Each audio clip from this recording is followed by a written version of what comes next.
Εδώ κοντά μας είναι ο κύριος Λοϊζίδης και τον ευχαριστώ θερμά. Γεια σας κύριε Λοϊζίδη μου, καλημέρα. Καλημέρα σας. Ασχολήθηκα μόνο με τροχαία, αστυνομία σήμερα, θέματα... Σας πειράζει να πω την άποψη μου? Πότε με πείραξε να... Οκ, η ποδηλατολωρίδα είναι διαγεγωμένη και δικαιούται το αυτοκίνητο. Κοινής χρήσης. Ναι. Δεν ξέρω, έχετε αντιληφθεί, είσαστε οδηγός, όλοι είμαστε οδηγοί. Όταν οδηγάς και δικαιούσε να πατάς και την άλλη λωρίδα, πιστεύετε ότι τα κλάσματα δευτερολέπτου που θα δεις στο ποδήλατο ή το δρόμο θα κοιτάς ή δεξιά τα άλλα αυτοκίνητα, πιστεύετε ότι τα κλάσματα δευτερολέπτου θα είναι αντανακλαστικά για να το αποφύγεις το ποδήλατο που θα είναι μέσα στην ποδηλατολωρίδα? Θα πρέπει να του δώσεις προτεραιότητα και το δέχομαι, σας άκουσα, ναι, το ξέρω. Έλα, Μαρίνα, μου πες μου. Δεν μπορείς να έχεις 4 μάτια ή 14 οδηγάς και βλέπεις την πορεία σου. Άρα, ίσως το πιο σωστό θα ήταν να στενέψει λίγο και να μην είναι διαγεκομμένη. Να στενέψει λίγο η γραμμή του ποδηλάτου για να είναι.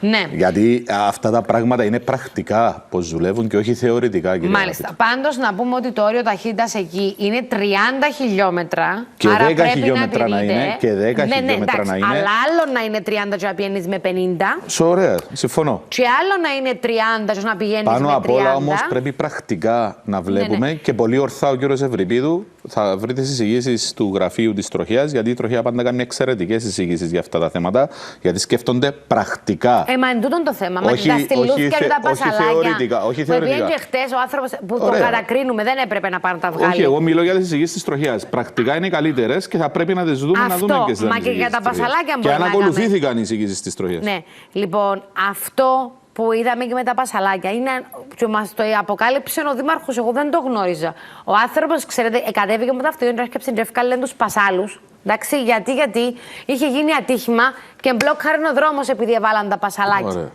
Άρα, αντιλαμβάνομαι ότι και η τροχέα θα υπάρχει εισήγηση που να λέει ρε παιδιά, να κάνουμε κάτι, αλλά να είναι και πρακτικό. Απλά να πω ότι πάρα πολλές εισηγήσεις της τροχέας και της αστυνομίας γενικά δεν. Κατά την προσωπική μου άποψη, επειδή τα διαβάζω, δεν λαμβάνονται υπόψη. Και οι πρώτοι που πρέπει να ακούν τις απόψεις είναι των αστυνομικών, οι οποίοι έχουν την εμπειρία το τι γίνεται στους δρόμους. Εγώ θέλω λίγο να μάθω και να συνδυάσουμε τα ευρωπαϊκά κονδύλια με αυτά όλα που γίνονται, πώς γίνονται, πόσος χρόνος παταλείται για να γίνουν μελέτες. Γιατί ξέρετε, αυτά τα κονδύλια πρέπει να τα πιάσεις διαφορετικά χάνεστα. Με προϋποθέσεις. Όχι να πιάνουμε κονδύλια απλώς για να κάνουμε κάτι μέσα στις ημερομηνίες και στο τέλος να κάνουμε. Κάνουμε και εμείς σαν αστυνομία, κυρία Αγαπητού. Τι τα κάνετε? Εξαιρετικές δουλειές, διότι μπορεί να λέμε διάφορα πράγματα, αλλά σας σήμερα θα δείτε την παρουσίαση του DigiPol με 8 εκατομμύρια από την Ευρωπαϊκή Ένωση. Αύριο. Ναι, θα το δείτε. Σήμερα είναι η παρουσίαση. Ναι, θα δείτε την εξαιρετική εκμετάλλευση εισαγωγικά των κονδυλίων της Ευρώπης για τεχνολογία στην αστυνομία. Ωραία. Για να μην πηγαίνεις και να τρως χασούρα και ώρα σε γραφεία. Όχι μόνο αυτό. Να δώσουμε καταρχάς τα συγχαρητήρια και στις ηγεσίες που το ξεκίνησαν και στη σημερινή ηγεσία και στην επικεφαλής αυτού του γραφείου. Γιατί δεν είναι αυτό μόνο. Εμείς σκεφτόμαστε από μέσα από την αστυνομία. Να σκεφτείτε πόσοι αστυνομικοί δεν θα χρειάζονται για αυτούς τους 250, δεν κάνω λάθος, καθημερινά, Παγκύπρια, οι οποίοι βγαίνουν σε σταθμούς ή σε τροχέα και θέλουν αυτά τα πράγματα. Θα τους στείλουν να δίνουν εξώδικα αυτούς που θα στηρίξουν. Σας άκουσα προηγουμένως για τα εξώδικα, να μου επιτρέψετε να διαφωνήσω για τη διαδικασία της νομοθεσίας. Έκαναμε όπως τις κλήσεις του δικαστηρίου. Πάει η ιδιωτική εταιρεία, αν δεν τους βρισκεί, έρχονται στην αστυνομία. Καλά, να ρωτήσω κάτι. Ρωτήστε το, τι θέλετε. Αν πάει η κυρία Αγαπητού να βγάλει την κυκλοφορία στο αυτοκίνητο της, και δεν μπορεί να την βγάλει γιατί έχει εξώδικα της φωτοεπισήμανσης, γιατί δεν το κάνουμε. Είμαι το MOT.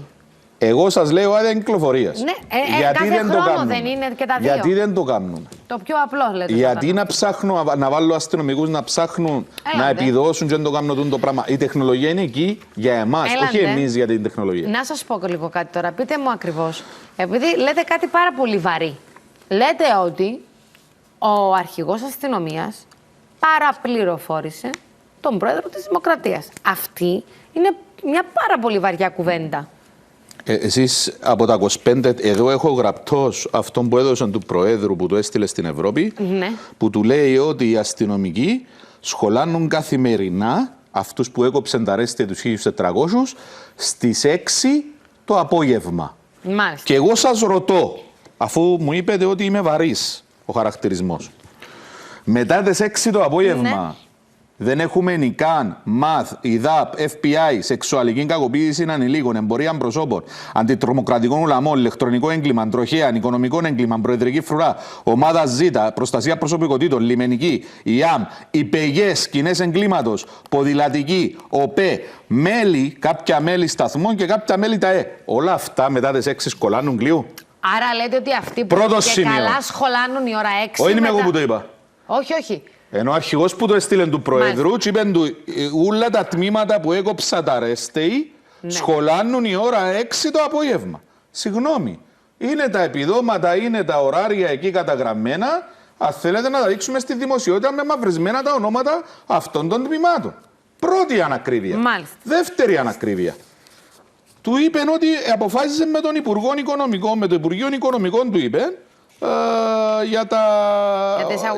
για τις αποκοπές. Εντάξει, ναι. Το Υπουργείο Οικονομικών δεν μπαίνει ο κύριος Κεραυνός και κανένας άνθρωπος του Υπουργείου Οικονομικών λέει σε εμάς πώς θα διαχειριστούμε την επιχειρησιακή ικανότητα της αστυνομίας.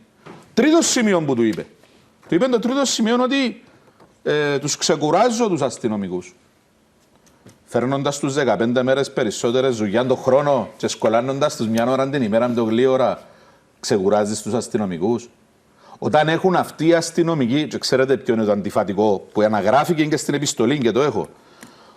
Όλα τα τμήματα της αστυνομίας που δουλεύουν διαφορετικά ωράρια, γραφειακό, μέρα παραμέρα ή μέρα νύχτα και κάθονται μετά την επόμενη.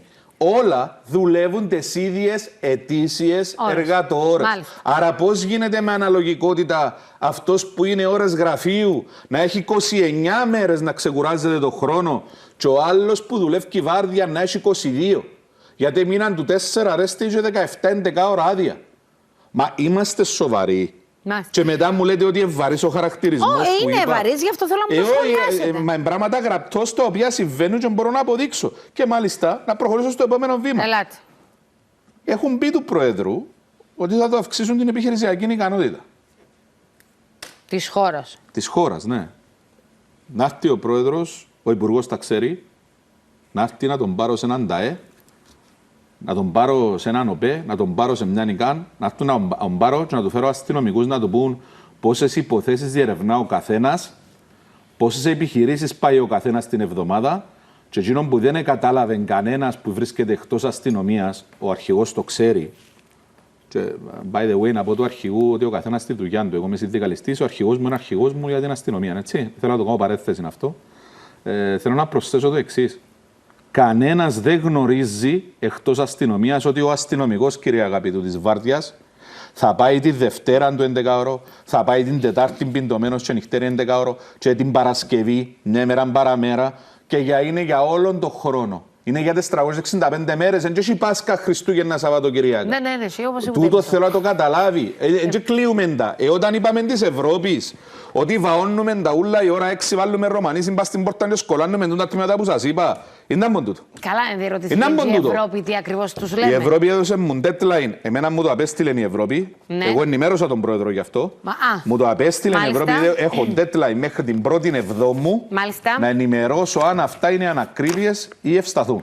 Ξεκινήσατε. Έστειλα του Πρόεδρου ότι έχω μέχρι την 1η Εβδόμου να καλέσει σύσκεψη, να πάμε στο Προεδρικό, να τα βάλουμε κάτω, να βρούμε τη λύση μέσω της αναλογικότητας με όλους τους εμπλεκόμενους. Ναι. Συντεχνίες, Πρόεδρος, Υπουργός, Αρχηγός. Αλλά άλλο αυτό. Εσείς πρέπει να απαντήσετε τώρα. Μετά, εγώ έβαλα μέχρι την 1η του Εβδόμου deadline. Αλλιώς θα αναγκαστώ μετά την 1η του Εβδόμου να το πω το τι συμβαίνει. Και ξέρετε, δεν μπορείς να κοροϊδέψεις τους Ευρωπαίους για το ανατολικότερο σύνορο της Ευρώπης ότι έχει αστυνομικούς που σχολάνουν η ώρα 6 και πάσουν όλοι σπίτι, που είναι η ασφάλεια της Ευρώπης. Και προχωρώ το επόμενο βήμα. Εάν δεν γίνει αυτή η σύσκεψη μέχρι την 1η Εβδόμου, θα πάμε στη Βουλή.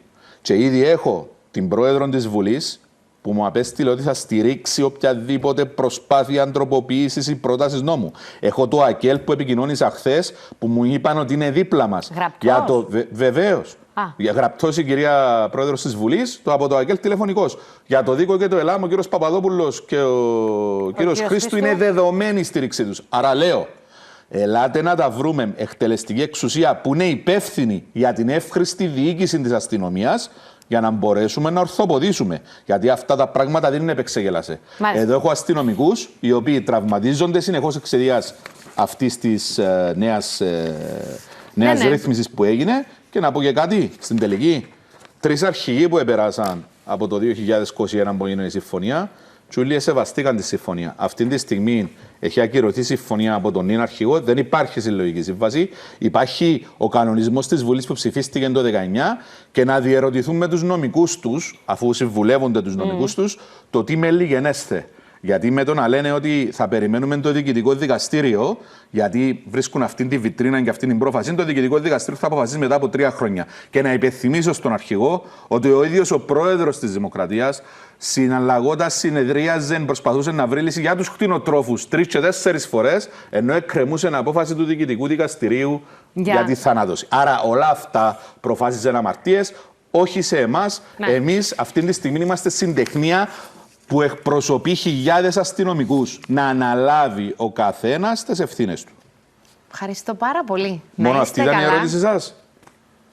Πιάμε μονότερμα. Όχι, να πω, θέλω να κλείσω με το εξής. Μουντιάλ. Με το Μουντιάλ θέλω να σας πω μετά. Τους συγγενείς μας δεν τους καλέουμε. Θέλω να δώσω ένα μεγάλο μπράβο στο Μάγκαν, Υπουργό Άμυνας, για τη δήλωση που έκαμε. Μου αρέσουν έτσι άνθρωποι που βγαίνουν μπροστά. Τους συγγενείς μας δεν τους καλέουμε. Ναι, σίγουρα. Και θέλω να... Το έχουμε πει πάρα πολλές φορές. Για παράδειγμα, έχω πει εγώ για μένα. Αν ένα μέλος της οικογένειάς μου ήταν θέλω να πω, καλό θα ήταν, έχετε μεγάλη ευθύνη και το γνωρίζετε, να μην αρχίσουμε εμείς να ασχολούμαστε με συγγενείς είτε πολιτικών είτε δημοσιογράφων, διότι δεν είναι θέμα να ασχοληθείς. Δεν έχει καμιά σχέση να είναι ένας πολιτικός ή ένας δημοσιογράφος, ο συγγενής του ενωτάδε, άρα δεν μπορεί να γράψει την είδηση. Να είμαστε σωστοί, να διαβάζουμε και τις νομοθεσίες προσλήψεων που γράφει πολίτης Κύπριος, αλλά από κάτω γράφει και έρευνα το τι είσαι και τι κάνεις, και να μην λέμε να ξεσηκώνουμε με μίσος κάποιους. Και θα συμφωνήσω πάρα πολύ με το σχόλιο του ανθρώπου του εκατομμυρίου που όρασαν τον Φιλελεύθερο, του κύριου Κλεάνθους. Θα συμφωνήσω πάρα πολύ με το σχόλιο του, όσον και του Άριστου του Μιχαηλίδη στο Φιλελεύθερο, για παραπληροφόρηση ή για κλικς ή για οτιδήποτε άλλο. Πρέπει να είμαστε σωστοί. Νυφάλοι πρέπει να είμαστε. Να γράφουμε πράγματα τα οποία δεν ξεσηκώνουμε με μίσος κάποιους ανθρώπους οι οποίοι δεν γνωρίζουν νομοθεσίες και κανονισμούς. Ευχαριστώ πάρα πολύ για το Μουντιάλ. Καλή επιτυχία στην ομάδα σας. Να είστε που η ώρα μια κάθε μέρα δαμέ. Να βλέπετε όλα τα παιχνίδια. Δεν θα διαλέξετε μια ομάδα να πιέσετε. Να δω. Πάντως καλό τον κόσμο, κάνουμε popcorn, εμείς δεν πίνουμε αλκοόλ. Νομίζω ήταν ατυχία για εσάς που δεν θα πάει η Ιταλία. Ατυχία, μεγάλη. Καλή σας μέρα. Γεια σας, καλημέρα.